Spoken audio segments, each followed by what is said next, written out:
Chapter 2, The Thief of Always. Let's see what's happening with Harvey. The Hidden Way. Harvey said nothing about his peculiar visitor to either his mom or his dad, in case they put locks on the windows to stop Rictus from returning to the house. But the trouble with keeping the visit a secret was that after a few days, Harvey began to wonder if he'd imagined the whole thing. Perhaps he'd fallen asleep at the window, he thought, and Rictus had simply been a dream. He kept hoping, nevertheless. "Watch for me," Rictus had said, and Harvey did just that. He watched from the window of his room. He watched from his desk at school. He even watched with one eye while he was lying on his pillow at night. But Rictus didn't show. And then, about a week after that first visit, just as Harvey's hope was waning, his watchfulness was rewarded. On his way to school one foggy morning, he heard a voice above his head, and he looked up to see Rictus floating down from the clouds. His coat swelled up around him so that he looked fatter than a prize pig. "How you doing?" he said as he descended. "I was starting to think I'd invented you," Harvey replied. "You know, like a dream." "I get that a lot," Rictus said, his smile wider than ever, "particularly from the ladies. You're a dream come true, they say." And he winked. "And who am I to argue? You like my shoes?" Harvey looked down at Rictus's bright blue shoes. They were quite a sight, and he said so. "I got given 'em by my boss," Rictus said. "He's very happy you're going to come visit. So, are you ready?" "Well, it's no use wasting the time," Rictus said. "There may not be room for you tomorrow." Can I just ask one question? "I thought we agreed." I know, but just one." "All right, one." "Is this place far from here?" "Nah, just across town." "So I'd only be missing a couple hours of school." "That's two questions," Rictus said.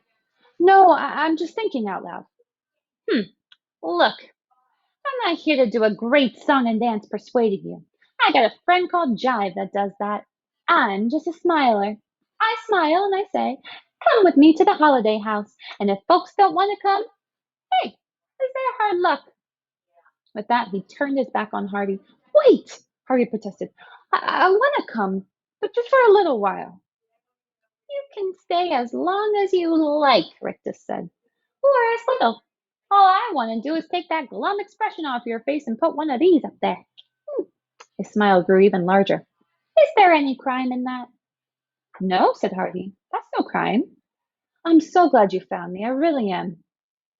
So what if he missed all the morning at school, he thought. It'd be no great loss. Maybe an hour or two of the afternoon as well. As long as he was back home by 3 or 4, certainly before dark. "I'm ready to go," he said to Rictus. "Lead the way." Millsap, the town in which Harvey had lived all his life, wasn't very big, and he thought he'd seen just about all of it over the years.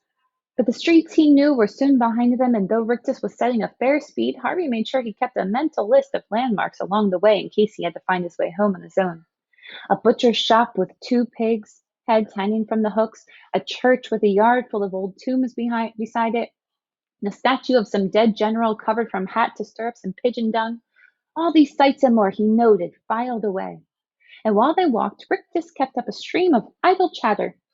"I hate the fog, just hate it. And there'll be rain by noon. We'll be out of it, of course." He went on from talk of rain to the state of the streets. "Look at this trash all over the sidewalk. It's shameful. And the mud. It's making a fine old mess of my shoes." He had plenty more to say, but none of it was very enlightening, so after a while Harvey gave up listening. How far was this holiday house, he began to wonder. The fog was chilling him, and his legs were aching. If they didn't get there soon, he was going to turn back. "I know what you're thinking," said Rictus. "I bet you don't." "You're thinking this is all a trick. You're thinking Rictus is leading you on a mystery tour and there's nothing at the end of it. Isn't that true?" "Maybe a little." "Well, my boy, I've got news for you. Look up ahead." He pointed, and there, not very far away from where they stood, was a high wall which was so long that it disappeared into the fog, right to the right and left. "What do you see?" Rictus asked him. "A wall," Harvey replied, though the more he stared at it, the less certain of this he was. The stones, which had seemed solid enough at first, now looked to be shifting and wavering as though they'd been chiseled from the fog itself and piled up here to keep out prying eyes. It looks like a wall, Harvey said, but it's not a wall. You're very observant, Rictus replied admiringly. Most people just see a dead end, so they turn around and take another street. But not us. No, not us. We're going to keep on walking. You know why? Because the holiday house is on the other side. What a miraculous kid you are! That's exactly right. Are you hungry, by the way? Starving. Well, there's this woman waiting for you in the house called Mrs. Griffin. Aaron, let me tell you, she is the greatest cook in all of America land. I swear on my tailor's grave. Anything you can dream of eating, she can cook. All you have to do is ask her. Her deviled eggs. Perfection. I don't see a gate, Harvey said. That's because there isn't one. So how do we get in? Just keep walking. Half out of hunger, half out of curiosity, Harvey did as Rictus had instructed, and as he came within 3 steps of the wall, a gust of balmy, flower-scented wind slipped between the shimmering stones and kissed his cheek. Its warmth was welcome after his long, cold trek, and he picked up his pace, reaching out to touch the wall as he approached it. The misty stones seemed to reach for him in their turn, wrapping their soft, gray arms around his shoulders and ushering him through the wall. He looked back, but the street he'd stepped out of with its gray sidewalks and gray clouds had already disappeared. Beneath his feet, the grass was high and full of flowers. I'm going to pause for a second. Can you see what the author's doing here?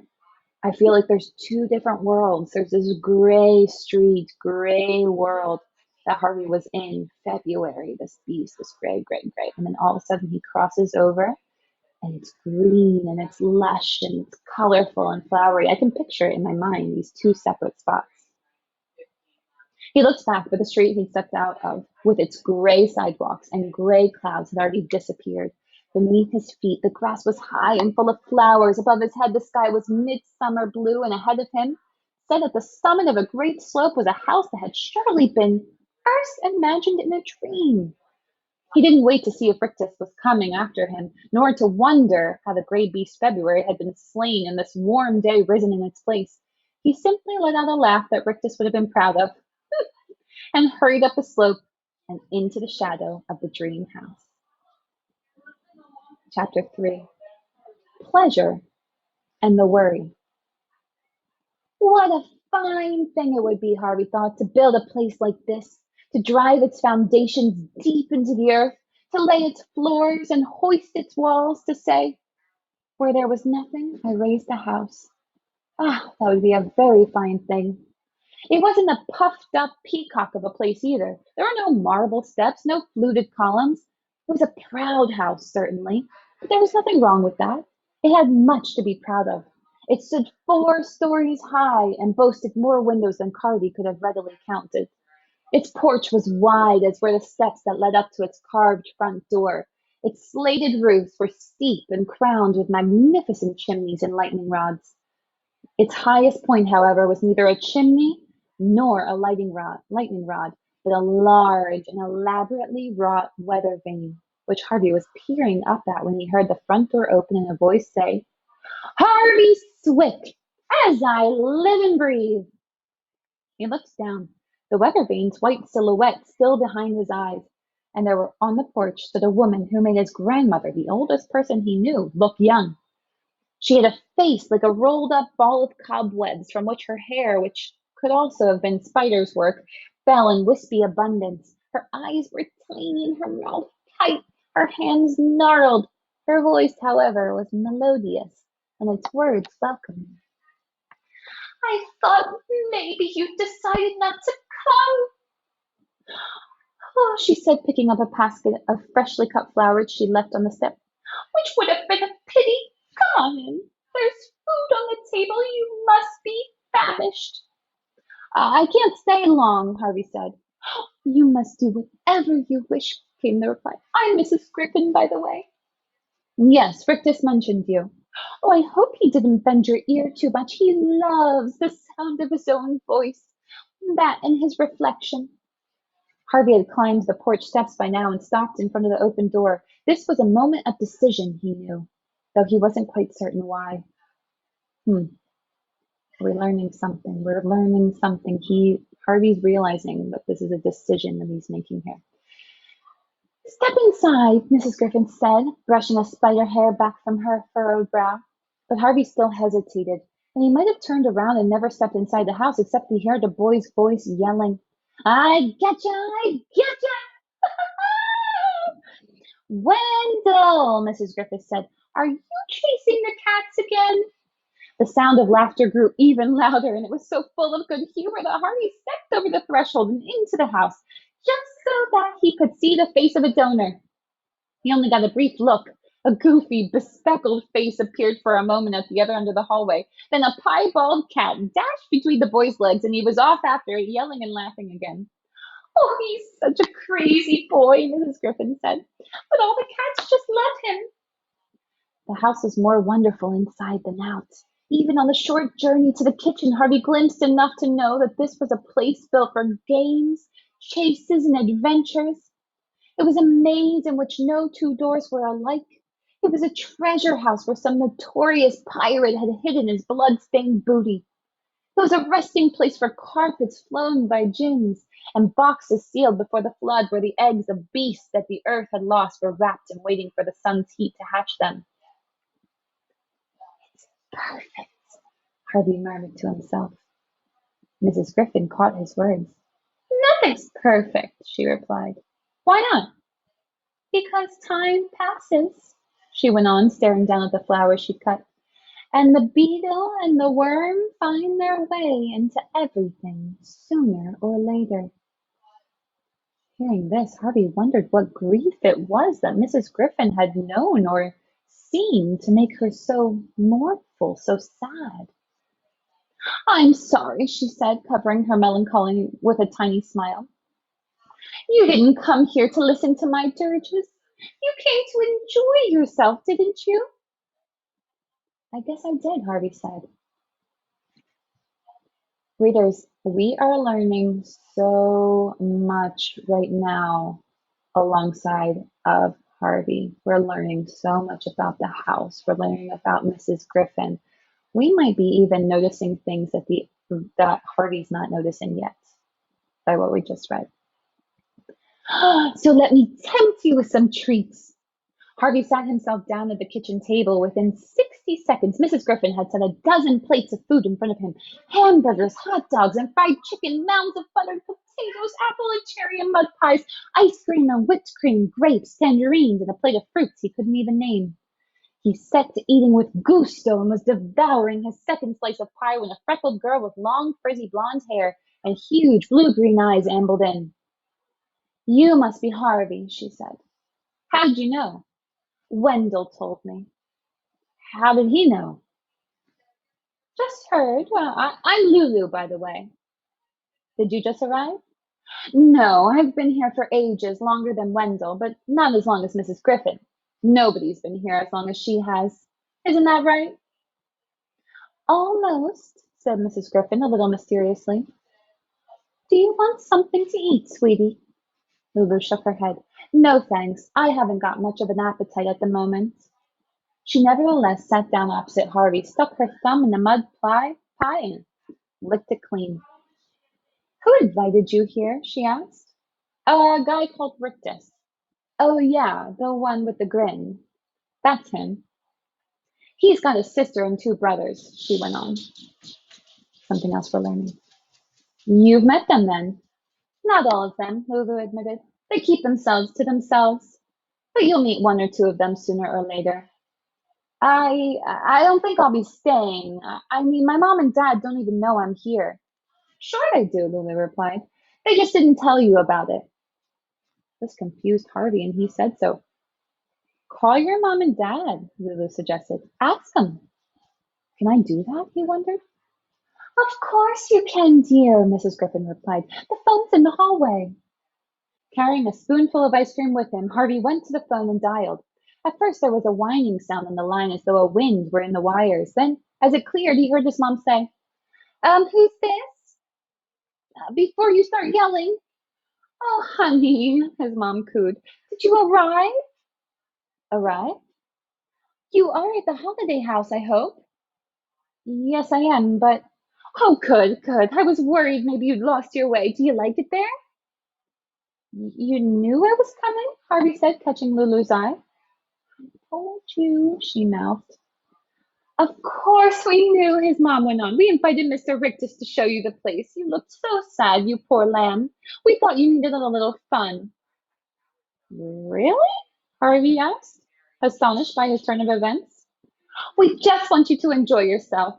So you stay just as long as you want. What about school? He said. You deserve a little time off, came the reply. Don't you worry about a thing. Just have a good time. I will, Mom. Bye, honey. Bye. Harvey came away from the conversation shaking his head in amazement.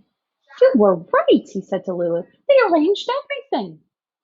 So now you don't have to feel guilty, said Lulu. Well, I guess I'll see you around later, huh? And with that, she ambled away. If you're finished eating, I'll show you to your room, Mrs. Griffin said. I'd like that. She dully led Harvey up the stairs. At the landing, basking on the sun-drenched windowsill, was a cat with fur the color of the cloudless sky. That's Blue Cat, Mrs. Griffin said. You saw Stu Cat playing with Wendell. Don't know where Clue Cat is, but he'll find you. He likes new guests. You have a lot of people coming here. Only children. Very special children like you and Lulu and Wendell. Mr. Hood wouldn't have just anybody. Who's Mr. Hood? The man who built the holiday house, Mrs. Griffin replied. Will I meet him too? Mrs. Griffin looked discomforted by the question. Maybe, she said, her gaze averted. But he's a very private man. They were up on the landing by now, and Mrs. Griffin led Harvey past a row of painted portraits to a room at the back of the house. It overlooked an orchard, and the warm air carried the smell of ripe apples into his room. You look tired, my sweet, Mrs. Griffin said. Maybe you should lie down for a while. He usually hated to sleep in the afternoon. It reminded him too much of having the flu or the measles.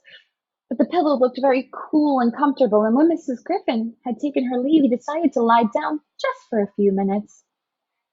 Either he was more tired than he thought, or the calm and comfort of the house rocked him into a slumber. Whichever, his eyes closed almost as soon as he put his head on the pillow, and they did not open again until morning.